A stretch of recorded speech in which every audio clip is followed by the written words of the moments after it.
जय हिंद। मैं रेनू, देसी विदेशी ग्लोबल चैनल से आप सभी का स्वागत है चैनल पर।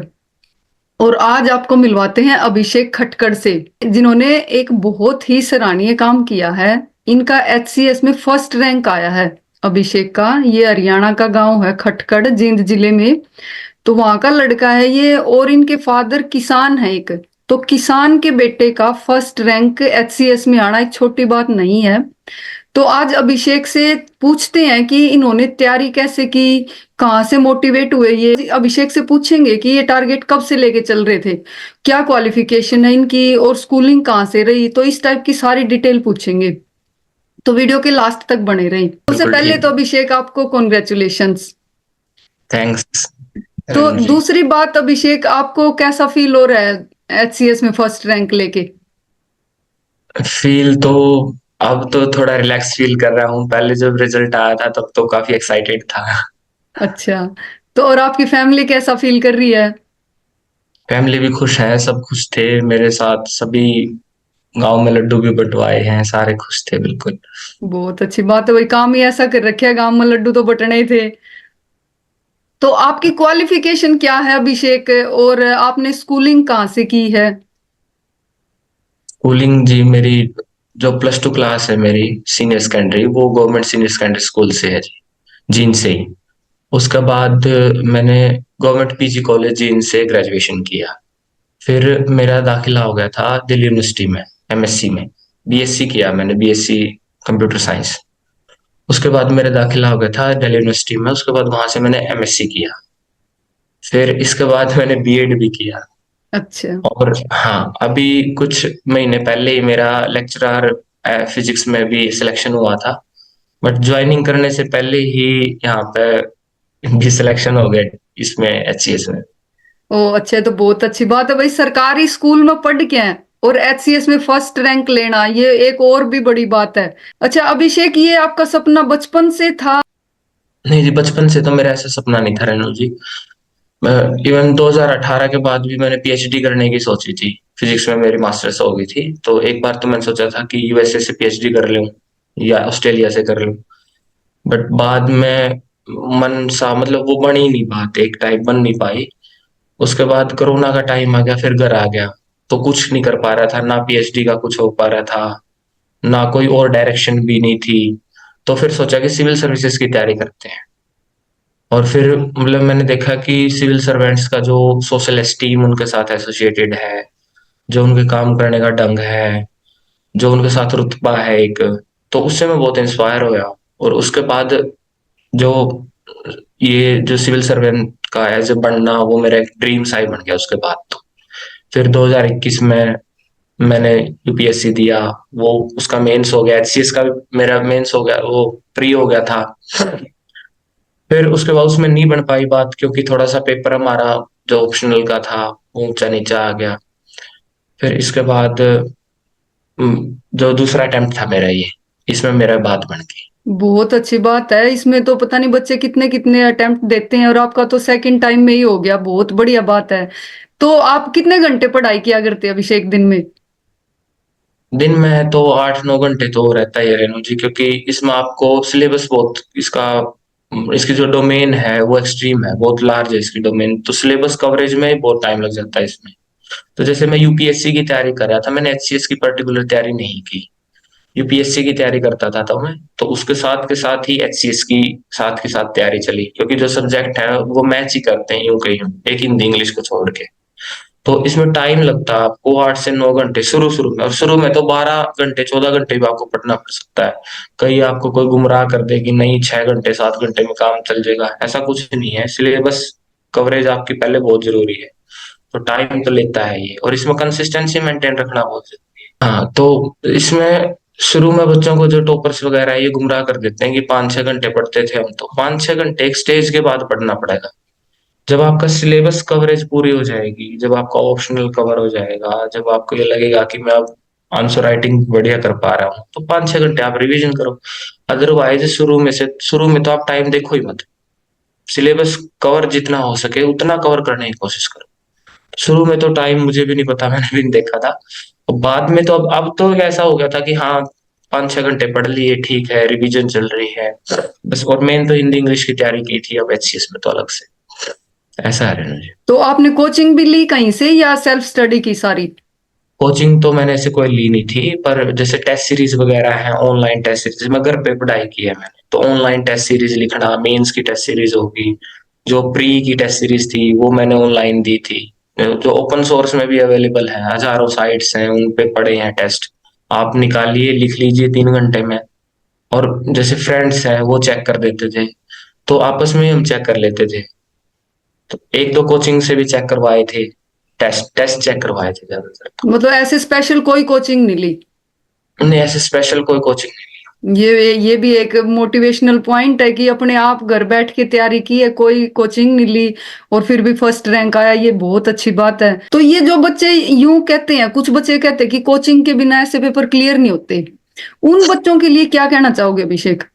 मैं ये कहना चाहूंगा कि आप जो सिलेबस है आपका, जो भी ये एचपीएससी हो गया, यूपीएससी हो गया, ये कॉन्स्टिट्यूशनल बॉडी है, इनका एक डिफाइंड सिलेबस होता है। आप उस सिलेबस को निकालिए, प्रिंट आउट लीजिए, आप उसको याद कीजिए, उस सिलेबस के आप नोट्स बनाइए। और जितने भी बुक्स अवेलेबल आजकल, ना तो बुक्स की कमी है रेणु जी, ना मटेरियल की कमी है, बल्कि जो सबसे दिक्कत आती है ना इस तैयारी में, आपको मटेरियल छांटना पड़ता है।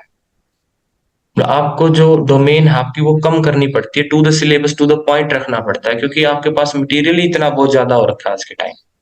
तो सबसे बड़ी तो दिक्कत यही होती है। तो मैं कहूंगा कि टू द पॉइंट और टू द सिलेबस रहिए आप उसमें उसको रिवीजन कीजिए बार बार। आप नई चीजों को मत पढ़िए, नई किताबें ला ला के ना रखिए।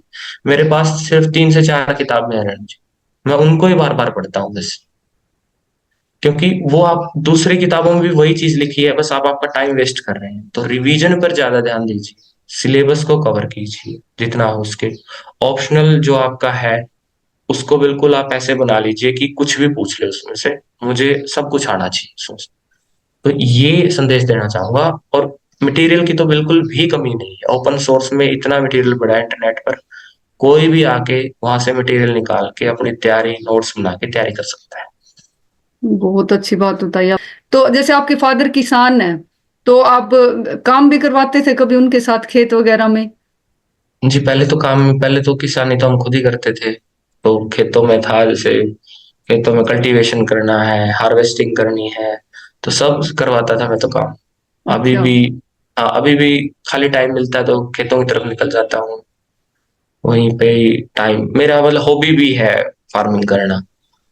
तो वहां पे मैं अपना टाइम, जो भी स्पेयर टाइम मेरे को मिलता है, वहीं पे लगाता हूँ जी। बहुत अच्छी बात है। तो अब दूसरा, ये सोशल मीडिया का जमाना चल रहा है आजकल, इससे कितना दूर रहते हो आप? सोशल मीडिया तो, आज आपने व्हाट्सएप, मुझे आपका फोन आया तो मैं उठा नहीं पाया, तो फिर मैंने व्हाट्सएप डाउनलोड करनी पड़ी। मैं क्या, मैसेज जरूर करेंगे वहां पे तो। वो तो आप व्हाट्सएप भी यूज नहीं करते? नहीं, मैं तो व्हाट्सएप भी यूज नहीं करता, तो वो डाउनलोड किया। पीछे से ही कुछ दिन से मैसेज आ रहे थे, तो व्हाट्सएप तो मैं चलाता नहीं। हाँ, टेलीग्राम मैं चलाता था, वो भी वहां पे मटेरियल मिलता है, जैसे यूपीएससी का मटेरियल है, बहुत सारे यूपीएससी ग्रुप्स हैं, तो वहां पे मटेरियल के लिए चलाता हूँ मैं टेलीग्राम भी। और यूट्यूब वगैरह का जो यूज था वो मेरा ज्यादातर यही था कि आपको कोई लेक्चर देखना है, आपको कंसेप्ट क्लियर नहीं हो रहा है, तो आजकल बहुत सारा मटेरियल अवेलेबल है। तो उस पे ऐसा नहीं था कि मैं वो शॉर्ट्स देखे जा रहा हूँ, ऐसा तो मैंने कभी भी नहीं किया जी। फेसबुक, इंस्टाग्राम कुछ नहीं यूज करते आप? नहीं, वो बंद पड़े हैं मेरे, पता नहीं कितने सालों से। ग्रेजुएशन के टाइम चलाए थे, उसके बाद तो बंद ही कर दिए थे। बहुत अच्छी बात है। तो ये स्टूडेंट्स इस बात को नोट कर लें भाई कि सोशल मीडिया से बिल्कुल दूर रहते थे ये, तब जाके इन्होंने अपना मुकाम हासिल किया है। बहुत अच्छी बात। अच्छा, जब आप तैयारी करते थे अभिषेक, तो उस दौरान कोई ऐसी चुनौती भी आई आपको कि भाई आपको लगा कि नहीं, नहीं होगा मेरे से, ये नहीं कर पाऊंगा मैं, और अगर आई तो आप कैसे निकले उस चीज से? देखिए, मैं इसमें जो ये एग्जाम है, ये आपको हर रोज कहेगा कि तैयारी छोड़ दो, क्योंकि ये एक तो इसका प्रोसेस जो है इतना लंबा हो जाता है। जैसे मैं यूपीएससी की बात कर रहा हूँ, एचसीएस में भी जो है, एचसीएस का तो अनसर्टेन रहता है आपका, वैकेंसी आए ना आए, कोई ऐसा फिक्स पैटर्न नहीं है, 4 साल में आएगी, 2 साल में आएगी, तो इसका तो फिक्स पैटर्न नहीं है। यूपीएससी का एक तो बहुत ही लंबा रहता है, इनका 1 साल का तो प्रोसेस पेपर का ही चलता है। तो इसमें अनसर्टेनिटी हर रोज रहती है और हर रोज छोड़ने का मन करता है इसे। रात को पढ़ के बैठते हैं, फिर ऐसा लगता है क्यों ही लग रहे हैं, कोई और जॉब देख लें। तो हाई एंड लोज तो रहते हैं इसमें, और सुबह फिर से दोबारा उठना पड़ता है, वही चीजें पढ़नी पड़ती है। इसमें पेशेंस तो बनाए रखना पड़ता है। दोस्त थे साथ में, दोस्तों ने मदद की। मम्मी पापा ने भी कहा कि कर लो, हो रहा है तो कर लो, नहीं हो रहा तो कोई दिक्कत नहीं है, ऐसे है सच। और अभी जॉब भी मिल गई थी, तो उससे भी थोड़ा सा एक रिलैक्स हुआ था मैं, कि जॉब भी मिल गई है, चलो इसको कर लेते हैं साइड में। तो ये इन चीजों ने बहुत हेल्प किया, अदरवाइज तो इसमें हर रोज ही ये लगता है कि आप इसे छोड़ दो, हर रोज। बिल्कुल। और पेशेंस बनाए रखना, इतने सालों से, आप 3-4 साल हो गए मेरे को भी तैयारी करते हुए, तो बहुत मुश्किल हो जाता है। मेंटल स्टेबिलिटी भी, जो मेंटल हेल्थ है, उसमें इश्यूज आने लगते हैं कि वो एक रूम में बैठे हो आप, ना कहीं बाहर जा रहे हो, दोस्त दोस्त घूम रहे हैं, आप देख रहे हो, फोन आ रहे हैं उनके, आज आ क्यों बैठा है इन किताबों पे। तो वो रहता है एक चीजें, इसमें आपको कुछ ना कुछ तो कॉम्प्रोमाइज सेक्रीफाइस करना पड़ता है। आप जैसे लेक्चरर लग गए थे, तो लेक्चरर लगने के बाद आपके दिमाग में यूं नहीं आया कि अब तो मेरी लाइफ सेट होगी भाई, लेक्चरर भी छोटी पोस्ट नहीं है, तो उसके बाद यूं नहीं आया दिमाग में कि छोड़ दो? नहीं, एम्बिशंस आप बड़े रखो। आप अगर आपका पोटेंशियल यूज नहीं कर पा रहे हो ना लाइफ में, आपको जितना पोटेंशियल आपको लगता है कि ये मेरा पोटेंशियल है और मैं यूज नहीं कर पा रहा हूँ, तो वो भी एक काइंड ऑफ आलस ही मानूंगा मैं। वो भी आपका आलस है। तो मेरा ये रहता है कि अगर और कर सकते हैं तो मैं भी कर सकता हूँ, और जितना मेरे से बनेगा मैं करूंगा। तो ये इसी सोच के साथ, और आगे भी मैं अभी यूपीएससी की तैयारी कर रहा हूँ कि भाई अगर यूपीएससी और कर सकते हैं तो मैं भी कर सकता हूँ। हाँ, एटलीस्ट ट्राई करूंगा, होना ना होना मेरे हाथ में नहीं है, रिजल्ट मेरे हाथ में नहीं है, मेरा काम है हार्ड वर्क करना। बिल्कुल तो सही बात है। जब और आपको ये उम्मीद थी कि आपका फर्स्ट रैंक आ जाएगा, ऐसा सोचा था आपने कभी? नहीं, इतना तो मैंने कभी नहीं सोचा था। मेरे जैसे इंटरव्यू के टाइम भी मम्मी को मैं यही कह रहा था, शायद मैंने उन्हें कहा कि सिलेक्शन मेरा हो जाए शायद, क्योंकि मैंने और बच्चों से मार्क्स वगैरह भी पता किए थे, तो मैं ठीक करके आया था पेपर को। तो मुझे लग रहा था कि हाँ मेरा सिलेक्शन तो हो जाएगा, बट फर्स्ट रैंक तो अनबिलीवेबल था मेरे लिए। तो जिस दिन आपका रिजल्ट आया और आपने देखा कि भाई आपका फर्स्ट रैंक आया है, तो क्या रिएक्शन था आपका और आपकी फैमिली का, आपकी मदर का, फादर का? मम्मी साइड में ही थी, तो मैंने पहले चेक किया, मेरे 399 मार्क्स थे। मुझे लगा कि मैंने पिछले पीछे भी जो एचसीएस के टॉपर्स के मार्क्स है वो हमने देखे थे, तो मैंने लगा मार्क्स तो बहुत ज्यादा दे रखे हैं। फिर दोबारा से चेक किया मैंने कि मेरे हैं या नहीं। तो आप मिलाते हो उसमें रो वाइज, तो उसमें मिलाया। फिर उसके बाद जो था, मम्मी साइड में थी, मैंने कहा मम्मी मुझे मेरा फर्स्ट रैंक लग रहा है। तो बोले नहीं, देख ले एक बार दोबारा, क्या पता सभी के मार्क्स इन्फ्लेटेड दिए कर दिया उन्होंने, सभी को इन्फ्लेट कर दिया मार्क्स। फिर मैंने दोबारा से चेक किया, फिर मैंने कहा हाँ मेरा ही है। फिर मम्मी एकदम से बहुत खुश हुई, और फिर मौसी भी थी, तो मौसी भी खुश हुई, सभी फिर तो घर वाले सभी आ गए थे कि फर्स्ट रैंक आया है, फर्स्ट रैंक आया है। तो पूरा गांव आया होगा आपको बधाई देने? जी रेणु जी, सारा गांव था, सब पूरे गांव में खुशी थी, मेरे से ज्यादा तो गांव को ही खुशी थी। तो जैसे वो अपने दादी हुआ करती पहले, अब तो वैसे दादी ताई ऐसी नहीं रही, सब पढ़े लिखे हो गए, तो कोई इस टाइप की दादी भी आई कि बेटा पटवारी लागी है? हाँ, ऐसे तो रेणु जी कोई नहीं आई है, बट मेरी मौसी थी, वो उन्हें यकीन नहीं हुआ, उन्हें पता ही नहीं था क्या लग गया क्या नहीं, तो लोग आ रहे थे तो वो थोड़ी भावुक होगी कि बेटा पता नहीं क्या ही लग गया। अच्छा। तो वो ऐसे करते तो मेरे को, मेरे पास आई, बेटा के लग गया तो इसा। सारे लोग आने लग रहे हैं। ठीक तो बात ये है। थोड़ा। ना वो पहले वो चुटकुला करता नहीं, बोले वो जज लाग गया था एक छोरा, वो बोले बोले अपना छोरा जज लाग गया, जज लाग गया। तो पड़ोस में तो एक दादी आई और उसका सिर पुचकार के न कवा थी, बोले बेटा भगवान करे तू पटवारी और लाग गए। जी जी, क्योंकि ज्यादा पटवारी से इंटरेक्शन ज्यादा रहता है उनका, रेणु जी। हाँ, तो पहले के टाइम में पटवारी ने मान्या भी बहुत ज्यादा कर दे। हाँ, मान्य भी करते, हाँ। बिल्कुल। नहीं तो आजकल तो वैसे पढ़े लिखे हो गए, घर में सारे बच्चे पढ़े लिखे हो गए, तो अपने दादी ताई माँ सब ने बता भी दे हैं भाई के पोस्ट है या के कुछ है। तो आपकी मौसी का भी यूं हो गया एकदम, भाई बेटा ही सा के लग गया, सारा गांव आ गया। हाँ, सारा गांव आ गया, सारे बाहर से भी आ रहे हैं लोग, तो मौसी थोड़ा सा भावुक होगी और पूछने लगी ऐसा के बन गया। तो अभी आप खटकड़ गांव में रहते हो? जी, गांव में रहता हूँ रेणु जी मैं। तो अभी आप जैसे डीएसपी की पोस्ट पे जाओगे, तो अब आगे क्या प्लान आपका? किसी सिटी में शिफ्ट होने का प्लान है या आपको मतलब गांव में ही रहने का है? नहीं जी, गाँव में ही ठीक है, गाँव में ही मन लगता है, बाहर नहीं इतना। सिटी में इतना नहीं है, सिटी थोड़ा कंजेस्टेड सा लगता है मेरे को, खुला-खुला नहीं लगता, तो गाँव में ही ठीक लगता है। अगर कोई ड्यूटी होगा मतलब तो वहाँ पे तो जाना पड़ेगा ही, जो दूर कहीं अगर ड्यूटी आएगी तो। तो आप आपकी जॉब ज्वाइन करने के बाद डीएसपी की पोस्ट पे तो किस टाइप से काम करना पसंद करोगे? लोगों की किस टाइप से हेल्प करोगे? अपने किसानों के बारे में क्या सोचोगे और गरीबों के बारे में क्या सोचोगे? और भी अपने हरियाणा के लिए, अपने देश के लिए क्या क्या काम करना चाहोगे जो देश के भी हित में हो और अपने हर किसी के हित में हो? देखिए, पुलिस का जो डिपार्टमेंट है उसकी थोड़ी इमेज थोड़ी ऐसे बनी हुई है कि वो अथॉरिटेरियन है, लोगों के ऊपर मतलब एक कॉलोनियल माइंडसेट है पुलिस का, ये मानना है। मैं चाहूंगा कि पुलिस में एम्पैथी आए, पुलिस सेंसिटाइज हो, पुलिस लोगों के नीड्स को केयर करे। तो ये मेरा एम रहेगा पुलिस डिपार्टमेंट में उसको सुधारने के लिए, कि कोई भी आ सकता है बिना किसी डर के और अपनी कंप्लेन लिखवा सकता है, और उनकी कंप्लेन का निवारण करना ही हमारा मेन एम। बहुत अच्छी सोच के साथ जा रहे हो आप। अभिषेक, आपकी फैमिली में किसका सबसे ज्यादा सहयोग रहा? फैमिली में तो जैसे मेरे पिताजी हैं, माताजी हैं और दादी भी है मेरे साथ। तो मम्मी शुरू से ही थी मेरी, मम्मी मेरी लेक्चरर है, मैं आपको पहले बता दूं। अच्छा अच्छा। तो मम्मी ने शुरू से पढ़ाया है मेरे को, और इवन कुछ क्लास तो मेरी स्किप भी करवा दी। तो मम्मी ने पढ़ाई की ओर से मम्मी का ज्यादा ध्यान रहा है। हम्म। बाकी लीनियंट पापा थे हमेशा, अच्छा। मम्मी बस थोड़ी स्ट्रिक्ट रहती थी हमेशा।